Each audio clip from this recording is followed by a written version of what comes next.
got hit with Southwestern. Oh, yeah. All right.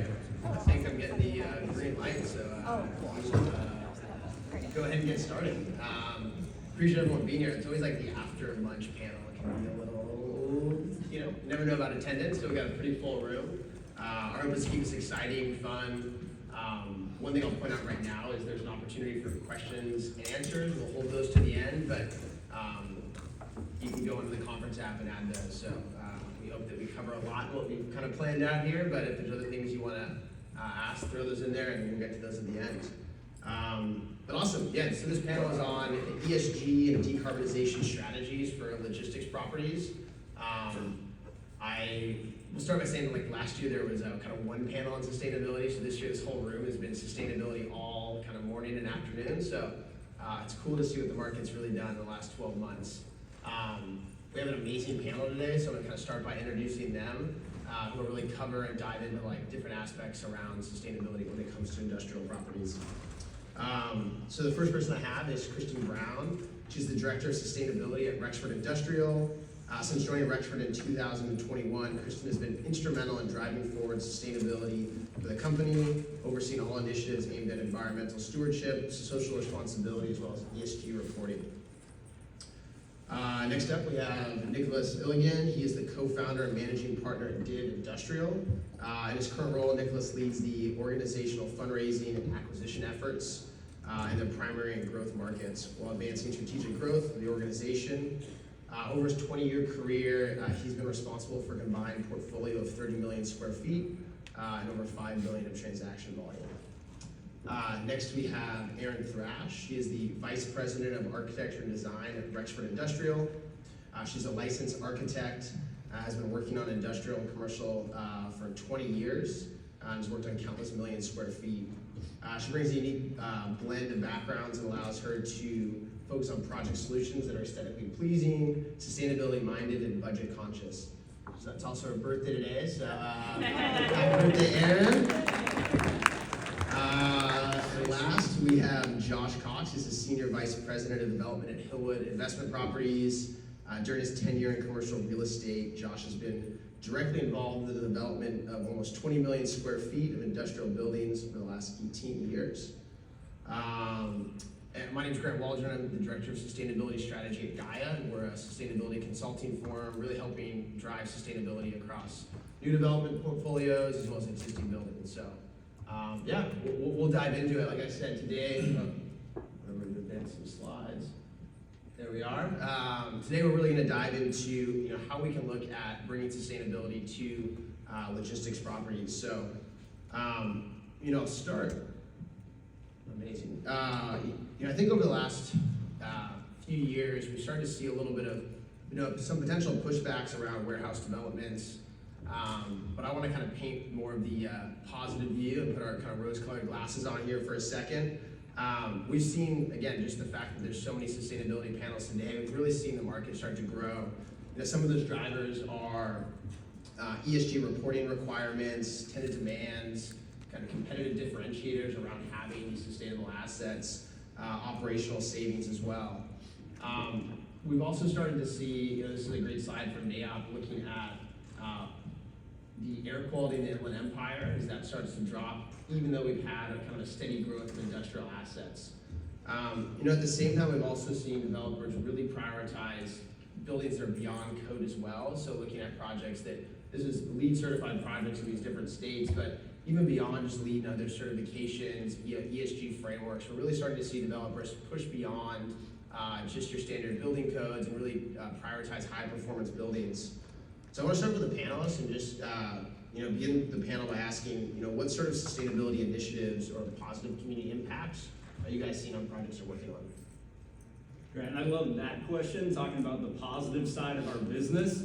I'm a half glass full guy, so starting with the positivity is great for me. So what excites me about ESG is that as developers, from a developer perspective, we get to communicate all the things that we're already doing well. So Grant, I appreciate that slide that NAIOP Inland Empire put together, talking about over the last 20 years, we all know in Inland Empire, industrial development has significantly increased. At the same time, according to South Coast HUD data, air pollution has significantly decreased. So as an industry, as a community, as a basin, we're doing a lot of things well. So let's start with that, and then I think in this panel we're going to dive into things that we're doing to even push the curve and things that are beyond what's required. So we're seeing technology improve. As I look around the room, we have a lot of smart developers in this room. At Hillwood, we're focused on smart development. So finding the right location for industrial, finding amenities for our tenants, finding functionality, working on community benefits for our neighbors. So how do we have smart development? And then how do we have third-party verification? As we're in this newer ESG era, at least from Hillwood's perspective, we've always been building LEED buildings in California, but recently we hadn't been paying for the LEED certification. So we're going back, we're a USGBC Gold member, we're working with GBCI to pay for that LEED certification to have that third-party verification. Because I think it's very important for us to be able to communicate our environmental sustainability commitment when we're talking to cities, counties, tenants, brokers, the community. And then Grant, you had asked for some examples. So when it comes to community benefits, Gaia actually made a presentation on a project we were working on in San Bernardino County to talk about our community benefits. And one of the things you emphasized, Grant, was volunteering. So I put that at the top of my list, is that it's important, the communities that we work in, that we spend time volunteering. Gaia does that, Hillwood does that, and I know a lot of folks in the room do that. A couple other examples, we've got a partnership with CBRE Investment Management on a large brownfield redevelopment in Inland Empire. Former Kaiser Steel Mill, redeveloping it, NASCAR's building a new track, we're building new industrial buildings around there, so brownfield redevelopment. Water efficiency, energy efficiency, we're in the process of creating and funding a $1 million EV grant for the local community. The materials that we choose, landscaping, I don't think we talk enough about it as an industry, but we plant a lot of trees. So those are just a few of the positives that I've seen on Hillwood projects. So then, in terms also of what Rexford does, and I think it's pretty important, is like there's LEED volume, which we are definitely a part of, but it's also looking for opportunities within your builds, like on how can you creatively give back to the community. I know at Rexford, we bought a hotel, and we're gonna knock it over, and we're gonna put a beautiful industrial building on it. But that hotel provided such a unique opportunity for us to give back to the community. We opened the doors to 11 charities, and we allowed those folks to come in. It's everybody from Salvation Army to Ellie's Home for Abused Children, and the list goes on, but we opened the door and we literally gave them a shopping experience. You have carte blanche to put anything that you want into your facility and use for the benefit of your charity.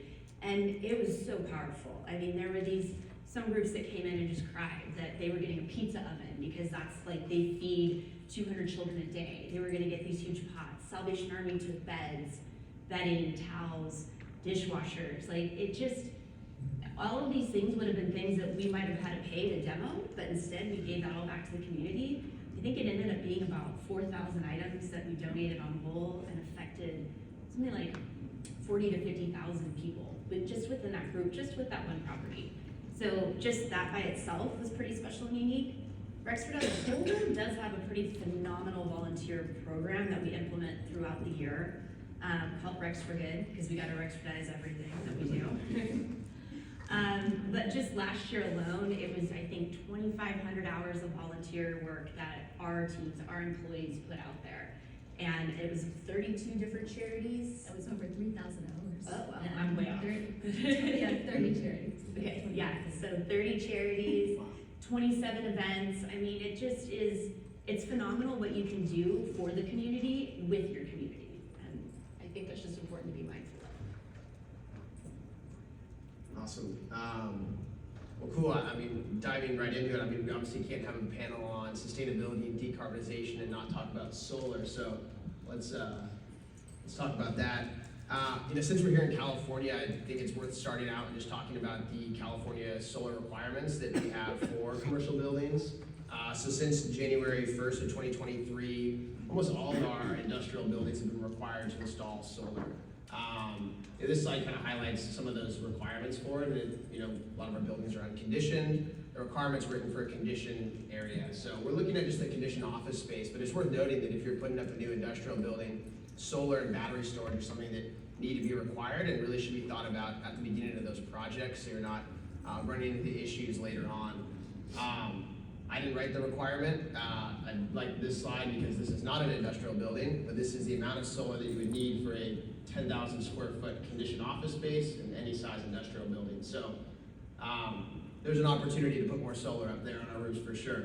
I just want to show a couple slides. These are, what I would call speculative net zero. Just giving an illustration to the group here so you can kind of see how much solar we really need for a kind of a speculative 3PL industrial building in Southern California. There's a lot of roof area left, certainly on these projects.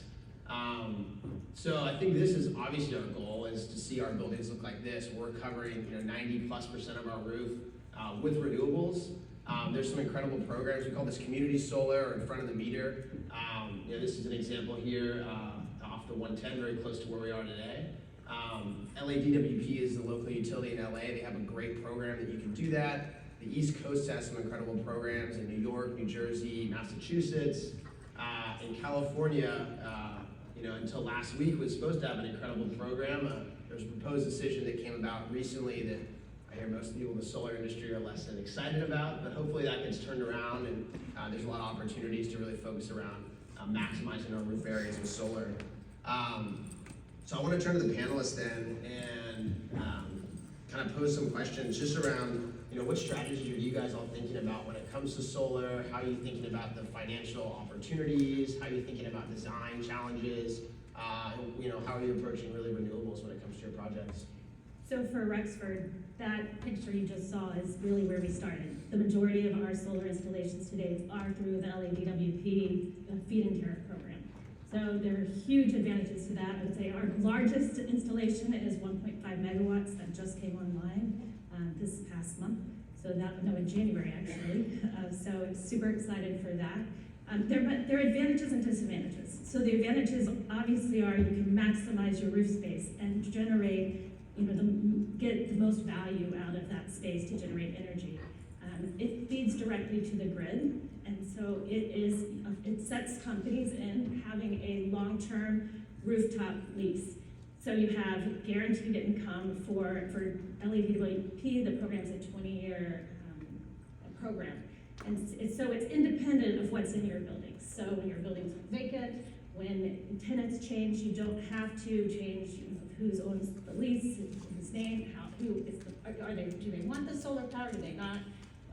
Renegotiating rates, so there's a lot that you kind of bypass in that. And indirectly, we are benefiting our tenants because that renewable energy is going on that grid that they're extracting the power from. The largest disadvantages are you're not supplying the energy directly to your tenants, you are indirectly. But the hardest challenge is you don't and you cannot own the RECs, the renewable energy credits. So it does not count towards your net zero long-term goals. And so that becomes a challenge. So I would say that's probably from an ESG reporting standpoint, you're doing all of this good, and yet you can't take direct credit for it because the utility company owns those. Now, correct me if I'm wrong, I think also with LEED that you don't get the points for having that grant. Yeah, they want you to have those RECs. I think in the perfect world, there's an opportunity to, if you looked at some of those slides, to have maybe a behind-the-meter system that feeds your tenant. You can keep and retain those RECs, and then the rest of that system and the roof can really go to the community solar, so you're having kind of two interconnections. But yeah, there's definitely pros and cons with each system, so being creative is definitely important. And then the other disadvantage is it's only for LADWP. For us, we're across the entire Southern California, from San Diego to Ventura to Inland Empire. So there's a lot of buildings that can't benefit from that program. So we actually embarked this year on our very first 4 net metering projects where the power will be sold directly to the tenant. So we're super excited about that. But you are limited because most of our warehouse spaces are unconditioned, so the size of the system is going to be much smaller. So that's why you see it takes up just a small part of your roof. And so we're excited about the community solar, a little, bummed, frustrated, I don't know what to say about the recent ruling. So we're hopeful there's still momentum. We believe that something's going to be made possible, that we can truly get the value of what our rooftops can offer. But but I'll turn it to Erin to talk a little bit more about design as opposed to solar. I get to talk about design. It's the best part of my day. Yeah, so when it comes to the other properties in our portfolio, such as SCE, where we aren't able to capitalize on a feed and tariff program, and we're working within like SCE's boundaries, then we bring that power internally. And as Grant said, new code has made it so that there's a requirement to offset 20%, which when you do the math translates into very few panels. So at that point, if you're going to do solar, you might as well maximize what that system's gonna be. And for us, we've drawn a line in the sand by choosing to set that at 85% of our speculative shipping and receiving tenants usage. Why 85, not 100? Like I just said, it's speculative, so the time we're sizing those panels, we're being a little conservative and opting to go with 85%. Now the cool thing is when you do that, it takes up about 10% of a 200,000 square foot roof. So I've got 90% of a roof that is left over that I can stuff with panels, because we've designed this to hold 100% panels. I can stuff that with panels for if we happen to get a tenant in there that is a heavier user, manufacturing, perhaps even cold storage, and or if we can get our act together on community solar, hopefully that will be an option someday soon. Or perhaps these other feed and tariff programs that are starting to kind of form outside of just LADWP. We're starting to see some momentum with San Diego and then also within SCE territories. So it just leaves good optionality for the future. So one of the things you're probably wondering is like, what do I have to do? Is this a crazy expensive roof that I'm gonna need to build to someday be able to maximize the power? And the simple answer is no. Actually, you don't need to make crazy design choices. You don't need to structurally retrofit that roof to be ready to receive 100% panels. Thanks to a new little code update they did about 2 cycles ago, where you're allowed to substitute solar panels for live load. So it's essentially like free live load, up to 20 pounds a square foot. A ballasted system, even in a heavy wind zone, is only gonna be 8 pounds per square foot. So I've got room to spare for days, and I can stuff that roof full of panels, which is super exciting, not only for our feed and tariff programs, our older vintage buildings, where, you know, even just with a small structural upgrade, we're able to get them to that point to be able to maximize that roof. But for all of our new developments that are coming online, those buildings are ready, 100% solar ready for the future and what may come. Yeah, I would say taking a developer's perspective on solar, and we invest and develop in other markets outside of Southern California, Salt Lake City, Phoenix, Vegas. There's a lot of other things when you're looking at developing a building for the future that you have to really take into consideration. So we talk about the structural loads in Las Vegas now. Evaporative coolers are now banned, and so you can no longer have evaporative coolers on new industrial warehouses. So you're now going fully conditioned, and we go fully conditioned spaces in every one of our spec developments. And so when you look at that and what the tenant's really gonna need, and you start laying out the roof with panels and 20-ton HVAC units, whatever they may end up being, there's a lot of other things to consider.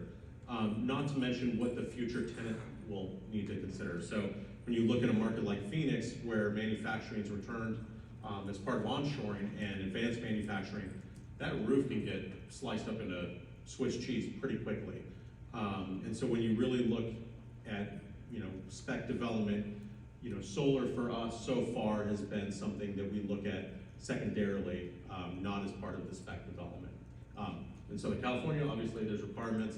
When you talk about value add in existing buildings, I think there's a lot of opportunities, but it's definitely a huge ball of worms, if you will, in how you go about it, whether it's leased or you own it, and how that's getting billed back to the tenant. And speaking of Edison territory, if you were on the I.CON bus tour yesterday, you got to see a couple projects, Hillwood projects where we're doing solar. To piggyback off of what you guys are saying, our Speedway Commerce Center buildings A and B, Gaia encouraged us to look into becoming a solar developer. I feel like Hillwood's good at developing, but we're not a solar developer. So we partnered on that project with Volta through a PPA roof lease structure, and we're selling that power back to the tenant and back to the local utility. On our partnership project, on the NASCAR one I talked about, we publicly committed to exceed the code and provide 50% of the tenant's usage. That being said, as we've run numbers with Gaia, just to give you guys some stats, it'd probably be a 1 megawatt system. It's a 1.3 million square foot building, but let's just dial that back, be conservative. So a 1 million square foot building, 750 kW system. According to numbers we're looking at, it's gonna depend on your tenant, that's 100% offset. So you could do a speculative net zero building, and it only covers 60% or 60,000 square feet of that 1 million square foot roof area. So as we're talking about the game changer on the solar side, it's not a big needle mover for developers. We're passing that savings off to our tenant. But the community solar, where you can max out the roof, maybe have a 10 megawatt system, that's going to be the game changer in our opinion. Yeah, no, that's awesome. Well, let's go to the other side of the carbon discussion and talk about embodied carbon. I think that, I guess after lunch, let's do a little poll, raise some hands. Who's heard the term embodied carbon here before? I love this. This is a great room. All right, a lot of people. That's why they're at this panel. Exactly. So I'll just do a little kind of like cursory overview on embodied carbon. But if we think about our buildings, we talk about operational carbon, and we're talking about the energy from solar and energy from HVAC and lighting. But really, embodied carbon is sort of all the other side of that coin. It's going to be the emissions that come from the construction of our buildings, the materials that go into those buildings, the demolition, the kind of upgrading those buildings over time. And when it comes to an embodied carbon, or industrial building, that's a lot of carbon. So again, these are kind of like those main components of embodied carbon here on the slide. Why I think it's so important when it comes to industrial buildings, this is sort of a breakdown looking at a 200,000 square foot building, Southern California. You can see that most of our materials are coming from concrete and steel, and let's be honest, that's what we're building. We're building concrete boxes, so there's a lot of opportunity. I look at that as a lot of opportunity to find ways to decrease the amount of embodied carbon in our concrete, in our steel, and in our roofing as well. This slide's interesting just because it shows also the operational energy use of a speculative warehouse here. We really don't use a lot of energy kind of compared to the size of these buildings. So this slide is basically showing that it takes 34 years of operating that building before we meet the amount of carbon that came from the construction of that building. So I think that while it's great to focus on LEDs and efficiency, we really need to make a conscious effort around the design of our buildings and the embodied carbon and how we're looking at decreasing that as well. It should be no surprise that California and other states have realized that as well and made codes around that. So starting July 1st, California will require all buildings over 100,000 square feet to reduce embodied carbon. There's a couple different ways that you can do that within the code, but California is not the only place. There's state policies that are across the country. There's local policies around embodied carbon, and we'll definitely see that expand just given the more information we have and really how much carbon we have from those materials. So I guess given that there's such a significant amount of carbon in these industrial buildings, I'm curious how each of you are thinking about embodied carbon, but really also weighing the cost of these upgrades potentially, also the market perception of that, and then maybe even tenant demand and what you're hearing people ask about when it comes to embodied carbon. It's a loaded question. Yeah, there's a lot in there for sure. Yes, so Rexford has chosen to focus on concrete and reducing our embodied carbon through our concrete footprint. We are targeting to do reductions of 30% this year. As you stated, like come July 1st, we are going to be required that all new devs are going to need to reduce by 20%. And so actually what's very exciting about this is like while the concept of embodied carbon and reducing that is fairly new, the technology and everything that's in place is not. It's old, it's a time-tested true system. So back in the early 90s, there were a number of groups out in Europe that started looking at doing, reducing their carbon footprint in their concrete through doing thinner slabs. And it was economic reasons, primarily, that they were looking to do that. But those slabs still exist today, thinner, right? Like by less concrete, I have less embodied carbon within that. They're there. 30 years later, they still work, they perform great, which is what all of us really need to hear, right? In order to know that like we can go down this route. And then the other side of it too is there's Prologis around the 2010s they started looking at doing expanded joint design and consequentially reducing their embodied carbon as well, by wanting to reduce the number of saw cuts in your concrete. So you can go with doing an expanded joint design, you have saw cuts every 15 feet on center, you can now go to every column line, so roughly 56, 60 feet. That's huge. Like you're cutting a third, like your number of saw cuts, and therefore your opportunity for failure, right? We all know when you cut concrete, that is where the failure is going to happen. It's going to spall because you've got forklifts running over it. It's going to curl. It's going to mess with your floor flatness ratios. And simply by reducing the number, I can now limit those opportunities for failure. And the great news is all three of these systems all play off of one technology. I can have a thinner slab because I'm going to be pumping steel fibers into that slab.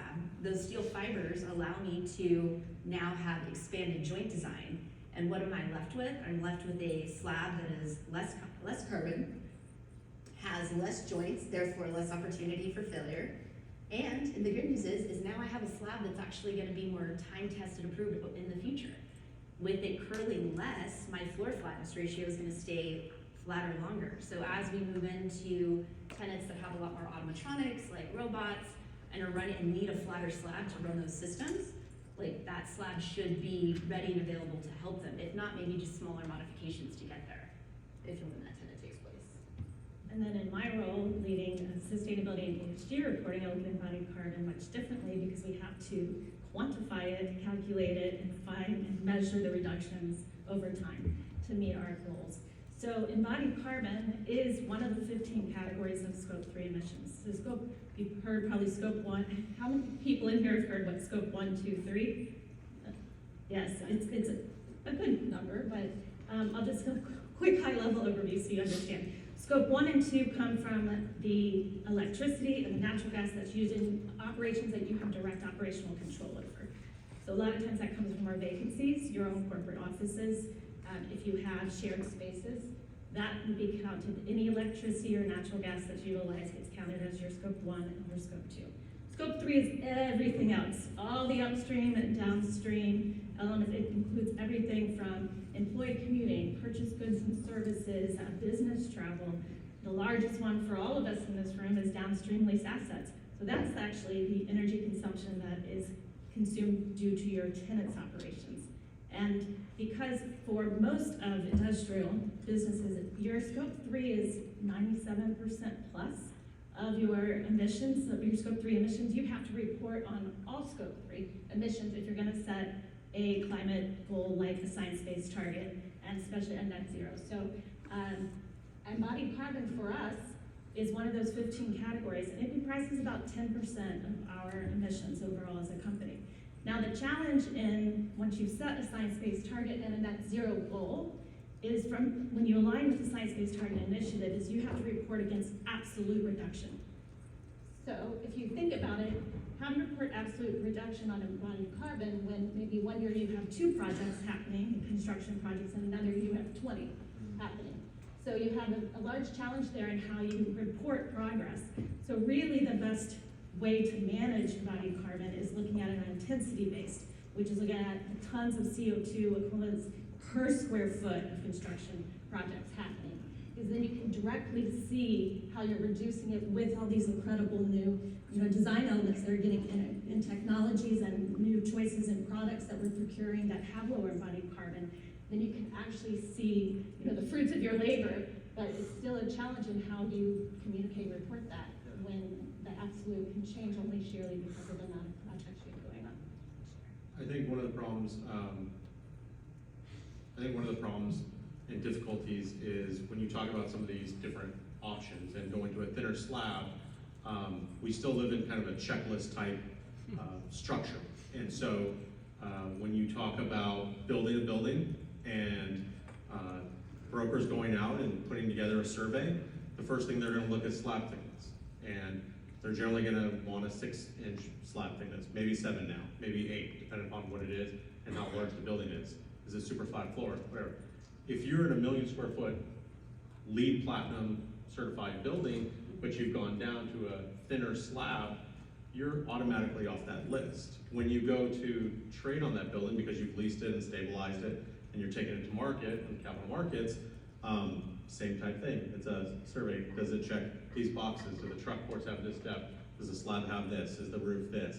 And so I think one of the problems is really educating the entire industry right now. And I think you may have made the point earlier, we don't necessarily know the long-term life expectancy on some of this stuff. And so what will the maintenance be? And will you get knocked for that from a tenant or from a potential buyer going forward? So I think there's a lot of opportunities for some of these things, but I think there's still so much education for the industry as a whole to really buy into it. There's still on most broker surveys when they're looking at buildings, I don't even think they're asking if it's reinforced slab. It's just what's slab thickness. You know, regardless if it's just dowel baskets and speed base or whatever it may be. I think at the end of the day, it's one of those check boxes that you have to get over, and you can't have an asterisk or footnote next to it. No, absolutely. You've hit the nail on the head. When we kicked off our reduced carbon efforts here at Rexford, it also kicked off 2 other initiatives, which was one was broker outreach and education, and the other one was also just around, completely forgot my train of thought, so let's talk about broker outreach. So with broker outreach and education, we've actually brought in material handling groups to be able to prove, racking groups to show and prove that not only our slab now, our thinner slab, not only does it meet, but it actually exceeds expectations of what a traditional slab would be. And so we have those exhibits that go along with it now when we are sending out, about our new building and what those specs might be. So that's a big part of it. The other thing that I was trying to get to was the other initiative was construction. So it's reformed our bid process. With this new slab, this is newer technology here in California for us. So it's, we always selected the right contractor, but it's even more imperative to bring a group in that is familiar with steel fibers and slab, familiar with armor joints and how to treat those. And so, during our bid process, there's a series of questions and a Q&A, honestly, that we put our contractors through to make that selection, to find the absolute right fit. Yeah, and I would say, to that point, I'm sure Josh can answer this. I know there's a lot of general contractors in the room as well. I don't think that the depth of subs that understand and can perform some of that is still here from market to market. Challenging, for sure. Yeah, from Hillwood's perspective, or I'll just say Josh's perspective, it's about baby steps. So we're focused on the right areas, and this has been a fun debate up here and ahead of time as far as how do we educate the broker market and what does it look like long term. But Grant, going back to your slide, we had HSA, a structural engineer, look at our building. So average, I think you said 60% of the building's concrete. On a building over 1 million square foot, it's 80% by materials concrete. Within the concrete, 80% of that is a slab on grade. So going back to the bus tour, there's the McDonald group, and the Phineas has the hub project. They're looking at panels and slab. I think what we're talking about as a panel is focusing on the slab on grade. That's where we're going to see the biggest savings. But for us, it's baby steps. Can we do 15% fly ash in the footings, maybe exterior paving? Sure, you can go up to 30% slag or 20% fly ash, switch to type 1L concrete, Orca aggregate. There's ideas out there that we're researching, but Nicholas, to your point, as we're talking to the contractors, not all the subs are on board with that. Yoakum's leading the charge on that, HSA's leading the charge on that. So I think as an industry, we can be doing this research, asking these questions. If we're asking our consultants, if we're asking our contractors these questions, we're all gonna get better educated. And one area that we think we can do better is with EPDs, so environmental product declarations. It's like nutritional labels and nutritional data that helps verify our carbon footprint. So as we talk about this more, then we'll get a better sense of, hey, what is the longevity? Yeah. To Erin's point, it's been around longer than I realized, but I wanna take it slowly to make sure that our building is gonna be there for 50 years. Yeah. I'll just share kind of 2 things. One, 18 months ago when we talked about embodied carbon, we would always say, let's start with the slab, and every developer was like, don't touch the slab. So I love hearing now that that's where the carbon is, let's focus on that. What I will say though is, if we're, looking at our roofing material and, built up 4-ply roofs are very popular, those have a lot more carbon than maybe an alternative like a TPO roof. So that's one that, it's a great product, might have a cost premium, but it works really well for solar. So I think there's a lot of opportunities, outside of the slab as well. Maybe don't focus on, super macro things like your carpet tile or drop ceiling in your office, but, let's look at, there are other options as well to really drive down embodied carbon. And I love Josh's point about EPDs. There's a great organization, the Carbon Leadership Forum, as well as EC3, that are places that you can put in your mixed design, you can put in your kind of criteria for your concrete, and it'll show you other products out there that maybe meet certain global warming potential or your embodied carbon threshold. So there's a lot of resources there to really figure out how you can find and procure those products. We talked about solar, we talked about embodied carbon. What other, kind of sustainability things are you guys implementing or thinking about into projects to really, tackle this kind of sustainability issue? So for Rexford, it's, again, kind of coming back to the board about just like being creative and looking for opportunities. For instance, like we revamped our plant palette to be more bee friendly. And we were already actually 3/4 of the way there. All we had to do was actually make a couple of thoughtful selections so that we could have flowering plants year round, but that cost nothing, actually. Now we just have some more lavender and sage and rosemary, and who doesn't love those, in our plant palette, and the bees are super happy. So we're supporting native bees just through small modifications that came with no price tag at all. The other big area that we choose to focus is, and I know there was actually a whole panel about this earlier, is about like the healthy tenant environment within the building itself. So, again, this doesn't gain us, like we get some LEED credits, not a ton. And it certainly doesn't have anything to do with code, but it's about indoor air quality and like really pushing the envelope. Like we've all survived COVID. We all know what that was. Coming back to work was a scary thing for some folks when we started to do that. And so it was, a big push of what can we do to provide a space that our tenants want to come back to. And big part of that obviously touches fixtures, but specific to air quality is there are small things that you can add and you can actually modify in your existing systems with small dollar adds. Demand control ventilation, economizers. Those are just, $500,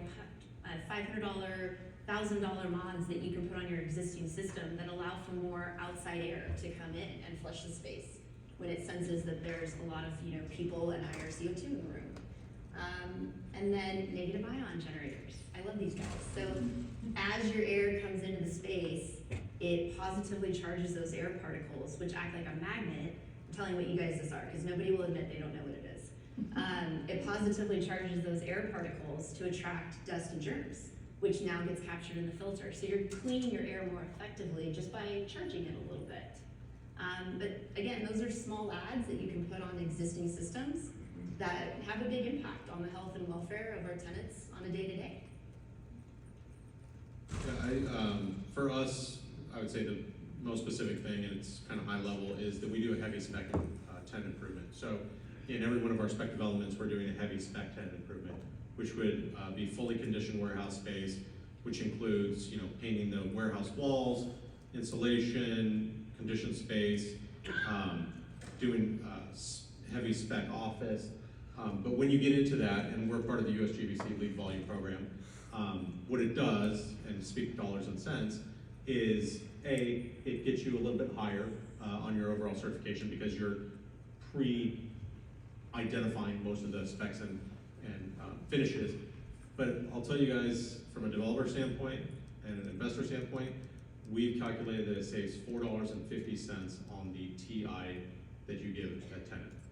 Because you're doing it all ahead of time and you're not having to remobilize with the general contractor, with maybe a tilt contractor and a TI contractor or otherwise. So while I think LEED always comes with the thought process that it's more expensive, we've actually found that it saves us money on our development projects. I guess I want to kind of stick on I almost call it scale now. We've talked a lot about individual things we can do in a project, solar, or a lot talking about slabs for embodied carbon. But I think those are all potentially one-off conversations. How are you all thinking about taking those to scale? You know, we're not building one building, we have portfolios of new buildings and existing buildings. You know, what sort of strategies have you guys implemented to really, you know, cut down the time and bring these, you know, unique strategies for one building across your whole portfolio? I know for Rexford in 2022, we worked with Gaia to join the lead volume program, and it's been incredibly beneficial for us. You know, where we, especially, you know, once you take that deep dive look and you have to build a prototype to be able to be part of the lead volume program, then that prototype gets approved at a certain level. I mean, we were just really pursuing LEED certification, not LEED silver, not LEED gold, not LEED platinum. Our prototype got approved at a pre-certification platinum level, which was incredible. And what it's enabled us to do is see the ways we can continue to bring up the level of what we're doing across our entire portfolio. And, you know, we revisited our standards and specifications. I'm sure Erin can talk more about that. But we now are, you know, our target is LEED silver, but we are shooting for it. We've got our first gold last year. We're shooting for gold on that. And then in addition, this year, we were actually able to certify a reposition project, so one of our major repositions, and we integrated reposition projects into our LEED volume program. So we hope to see more of our reposition projects becoming certified, and not just certified, but hopefully silver and reaching those higher levels. So by scaling it, it really brought a lot of benefits to us across the board. Yeah, I would say, I mean, to piggyback on that, to plug Gaia, this is now the second time I've taken a firm through LEED certification through USGBC with Gaia. And it's one of the first things we did when we set up our new company. And I can tell you that from a scalability perspective and efficiency of underwriting deals, underwriting development, being able to get more precise raw pricing from general contractors, having our building specifications in hand has been absolutely night and day different. We're getting ready to launch a value add strategy to our platform this year. And so when you look at existing assets and how we implement that, that's kind of the second wave of things. But I would say, as kind of a commercial plug to everybody in the room, if you're not part of the USGBC LEED volume program, you're leaving a ton of money on the table because you save a significant amount of money by doing it, setting up the prototype ahead of time, and then just replicating. And it's like rinse and repeat as you go through the project. So it's by far been one of the smartest decisions we've made as a firm. Awesome. Well, I guess kind of also piggybacking on the money conversation, I think anytime we're talking about sustainability, dollars and cents always come into it. You know, Nicholas is talking about LEED volume and that being a really great way to reduce the cost of certification. But we're talking about solar on new buildings, you know, there's an added cost to that, you know, the structure you're looking at, or you know, some of these designs with slabs. You know, how are you guys balancing some of these, you know, sustainability, you know, ideas and innovations with cost and any kind of key takeaways for the audience just on, you know, maybe hopefully demystifying that sustainability isn't just dollar signs. You know, there's a lot of opportunities there. Well, I'll start from the highest level, like having these kinds of opportunities around ESG in your portfolio allows you, and it opens up new financing opportunities. So, you know, we, in 2021, initiated, we have a $400 million green bond that is funding about 2 million square feet of our LEED projects. And so that opened up that avenue of financing for us. So there's a lot out there once you embark on really looking at your whole portfolio from a sustainability lens. And to just keep going kind of more at the micro level, and we talked about it a little bit already, it's just being aware, like as you move through the individual pieces of your building, like there's so much opportunity just that you can make small changes with small dollars. You know, we talked a lot about thinning the slab for reduced like embodied carbon effort, but the low-hanging fruit actually really is more like Josh talked about it a little bit, is about modifying the mix design. Everything that we have in terms of feedback is that, you know, modifying the mix design, adding in 20% fly ash, adding in IL cement, utilizing carbon cure at the batch plant, which is just literally they're pumping carbon dioxide into the concrete and it turns into a mineral, gets harder, and then they can use less cement. It's very small mods, just playing with the mixed to zone align. You're looking at saving around 20%. So you're gonna meet those standards come July just by that. And that's like I said, everything we know is that it's gonna be 0 to small ads and from a dollar's perspective. So it's all good stuff. You know, that was kind of, again, back to concrete, but the other thing of this too is, you know, we partnered with Interface for our carpet. Interface is a carbon neutral flooring company. And for us, that made sense for a number of reasons to partner with them. But all of those groups out there have like carpet tiles and finishes available that are reduced carbon. And it's you know, again, it doesn't need to be a dollar perspective. It's just, you're gonna put carpet in regardless. So pick one that's better for the environment. No, I agree with Erin that the costs aren't as high as you might think.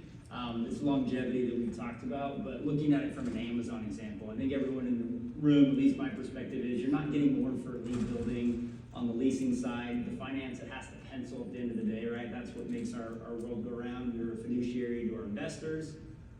But looking at first mile, middle mile, last mile, on the front end, the investors, it matters. ESG, sustainability, 5 years ago, 0 questions from our investors on ESG. Now we've got calls with investors that are ESG focused. So on the front end of projects, it matters.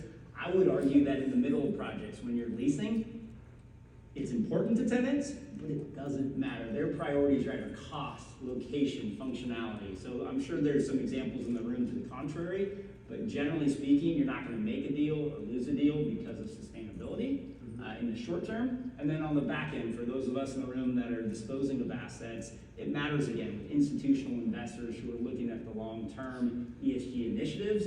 These conversations matter to the investors more than to the tenants from my perspective. Awesome. We have a lot of questions, so we only have a few minutes left, so I'm just going to kind of cherry pick a few. Since we're talking about financials, maybe I'll start with this one. It's a couple questions combined, but it's really talking about when you're looking at solar, you know, how are you evaluating what potential roof leases look like? Are there comps that you're getting? And how are you sort of factoring that in, you know, when you're thinking about, and again, I also would flip that because another one is talking about the cost of solar. If you're not doing a PPA and you're not expecting a roof lease, how are you also thinking about maybe the financial ways of billing tenants? Do you want to take that one, Kristin? I know, thank you. I'm not our solar expert at Rexford, but I will do my best. I will say there's certainly a lot of ways to invest in solar. I think that's important to remember from the beginning. So like for our feed-in tariff programs, you know, we are not the owner of the solar system. So we have a solar developer actually owns the system, and they just pay us a roof lease. So they pay us rent for the roof. And then they are covering their money from the utility company over the 20 years. So that is a very great model because it's very secure. It's a 20-year time. You know, you've got that commitment there. But then, like for our tenant projects, we felt like it was better for us to be the owner of that because we have a lot more control over that system, especially when you don't have as much control what's going to happen inside your space. Like if it's vacant, then you turn the system off for a little while so you're not over-generating because it's not necessarily positive to over-generate just given the way the structure is of the net metering project. And then you can work with your tenants to really modify what that PPA and what you negotiate. It's usually at a small discount off of what they would pay for normal. So they are getting a benefit for it. It can range, I think 10%, there's our comps out there you can look at, but it also depends on the market. Yeah. It depends on how much electricity costs for where you're getting your electricity, depending on what the opportunity of what you can offer it to your tenant and still make that economics. But it is definitely has a good NOI. It definitely has great cash on cash yield numbers that we've seen. Yes.